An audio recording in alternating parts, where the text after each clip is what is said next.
कि बहन बेटियों के जीवन को जीना दुश्वार कर दिया। सुबह 5 बजे से लेकर के रात को 11 बजे तक घर को कैसे संभालना है, एक बिखरे हुए घर को कैसे सजाना है। सुबह गाय भैंसों से लेकर के और कपड़े धोने से लेकर के, झाड़ू पोछा करने से लेकर के, घर में बिखरी हुई चीजों को सही करने से लेकर के, घर वाले सब सदस्यों के कपड़े धोने से लेकर के, इधर उधर झाड़ू बुहारी करने के बाद में बच्चों को सजा करके तैयार करके नहला करके नाश्ता करवा करके स्कूल भेजना, फिर तावड़े में दोपहर में और गायों की सेवा करना और काम करना, फिर बच्चों को फिर संभालना, फिर रोटी बनाना, फिर जिमाना, फिर बर्तन मांजना। ऐसे करते करते सुबह से लेकर के शाम तक, सुबह 5 बजे से लेकर के, और बीच में 15-20 मिनट, आधा घंटा 2 घंटा कोई विश्राम मिल जाए तो अलग बात है। ऐसे एक मशीन की तरह दौड़ते दौड़ते काम करने वाली स्त्रियों के नैनों में भी आंसू थे और वो बहनें रो रही है, लेकिन फिर भी बहनें उस आंसुओं को लोगों के सामने नहीं दिखाती है। अगर कभी कभी स्त्री घर में कोई काम को लेकर के रो रही है और बाहर से कोई दूसरे आ जाए ना, तो वो हंस करके बोल जाती है, उन आंसुओं को अंदर अंदर पी जाती है, लेकिन आंसुओं को बाहर नहीं आने देती। और कभी कभी तो ससुराल वाले हद पार कर देते हैं। कई बहन बेटियां अपना जीवन खत्म कर लेती है, पर बहुत बहन बेटियां रोती है और रोते हुए उन आंसुओं को पीती है। क्यों पीती है? केवल मेरे पिताजी का बुरा न लगे इसलिए पीती है, मेरी माँ को कोई बुरा न कहे इसलिए आंसुओं को पी जाती है। लेकिन ससुराल में उन आंसुओं के झरते हुए जहर का घूंट पीते पीते भी बाहर के लोगों को भी नहीं पीता। इतने जहर के घूंट खून के आंसू बहन बेटियों ने पिए।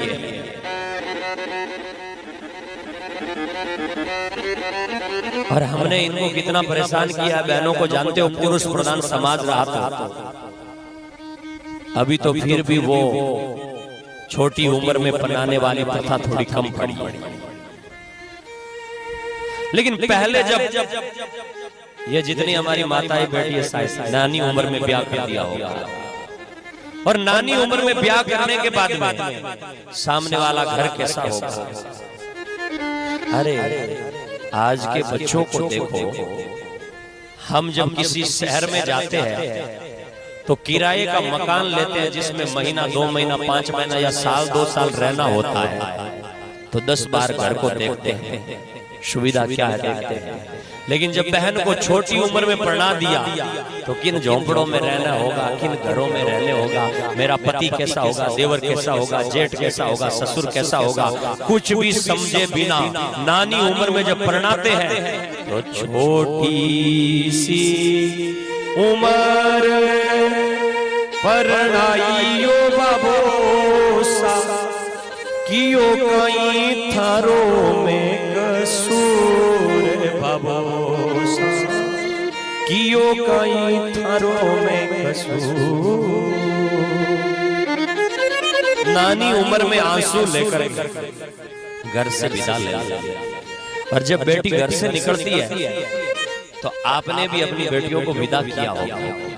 कभी देखना, एक आदमी घर में स्वयं का हाथ कट जाए तो भी उतना नहीं रोता है जितना एक बाप अपनी बेटी को घर से विदा करता है उस दिन देता है।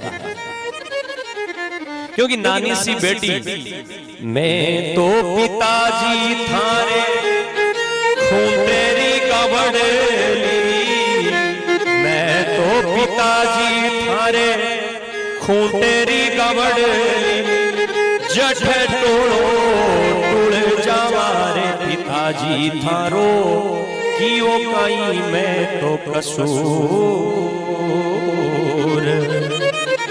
वो पिताजी जब सिर पर हाथ रखते हैं, बाबुल की दुआएं लेती जाओ, जा बेटी जा, तुझको सुखी संसार मिले। पिताजी सिर पर हाथ रखते हैं और बेटी तुझे अगला परिवार सुखी मिले, परिवार अच्छा मिले। तब बेटी पिताजी मैं तो थारे खूंटेरी गाय अनजठे भेजो उठे जाऊं और आपरो मान हमेशा ऊंचो राखो, आपरो नाम ऊंचो राखो। तो आगे वाला घर कितना तकलीफ देने वाला है, बेटी को पहले दिख रहा है लेकिन बाप का नाम खराब न हो जाए, इसलिए बेटी चली जाती है। बाप की आंख में आंसू होते हैं, बेटी के नैनों में आंसू होते हैं, और बेटी रोते समय घर से निकलती है तो बेटी सोचती है, बाप और बेटी दोनों की आंखों में आंसू क्यों होते हैं? क्योंकि बेटी कहती है कि इतने दिन में इस घर को अपना मान बैठी, लेकिन आज के बाद में ये घर पराया हो गया। अब इस घर में मैं आऊंगी लेकिन ये पराया पराया लगेगा। पिताजी भी जब बेटी को विदाई करते हैं तो पिताजी भी रोते हैं। क्यों? क्योंकि पिताजी सोचते हैं कि जब घर से बेटियां विदा हो जाती है ना, तो पिताजी के लिए वो परिवार भी सूना हो जाता है। क्योंकि घर में चाहे 5 साल की बेटी भी हो ना, पालने में झूलने वाली बेटी भी हो, तो पिता उस बेटी का नाम लेकर के आंगन में चला जाता है, आंगन तक बीच में बेटी को खिला लेता है, और बेटी होती है तो बेटी का नाम लेकर के पिता आंगन में बैठ जाता है। रात की आधी रात में भी अगर कमरे में तकलीफ हो जाए तो बेटी का नाम लेकर के पिता पुकार लेता है। लेकिन जब बेटी ससुराल चली जाती है, बेटे काम पर चले जाते हैं, घर में 4-4, 5-5 बहुएं होती है, लेकिन वो पिता रात में पूरी रात भर चारपाई पर रोते रोते गुजार देता है, लेकिन आंगन में नहीं जा सकता है। उस रात में उसके नैन झरते हैं, पीड़ा होती है, कष्ट होती है, और बेटी की याद होता है कि आज अगर बेटी मेरी आंगन में होती तो वो तकलीफ और पीड़ा झेलनी नहीं पड़ती। रात भर पिता रोते हुए गुजार देता है। और एक बात मैं तो हमेशा कहता हूं कि जब बेटियां ससुराल से घर आती है तो कभी उस मोमेंट में देखो ना, उस क्षण को देखो। ससुराल में चाहे लाख सुख मिलते होंगे, महलों में कोठियों में रहती होगी, लेकिन पिता झोपड़ी में एक फटा हुआ कमीज पहन करके बैठा है, पहनने के लिए जूते भी ढंग के नहीं है। अमीर परिवार में भी भले बेटी को बना दिया है, लेकिन गरीब पिता एक फटी हुई बनियान पहन करके, एक गंजी पहन करके बैठा है, और फटी हुई धोती अंगर की पहन करके बैठा है। उस बेटी से पूछना कि महलों में जो सुख नहीं मिल पाता है ना, जब पिता उसके सिर पर हाथ रखता है तब वो सुख मिलता है। दुनिया में बेटियां बहुत दौड़ती है, बहुत घूमती है, बहुत आगे बढ़ती है, लेकिन पिता के जैसा स्पर्श नहीं, पिता के जैसा सुख नहीं, पिता के जैसा चैन नहीं। जब बेटी अपने पिता के पास में आकर के बैठती है तो बेटी समझती है कि दुनिया में अब मैं सबसे सुरक्षित जगह पर बैठी हूं, कोई चिंता नहीं। अगर बेटी अंदर है और बाप बाहर बैठा है तो बेटी समझती है कि अब मुझे कोई डरने की जरूरत नहीं, क्योंकि मेरा बाप बाहर बैठा।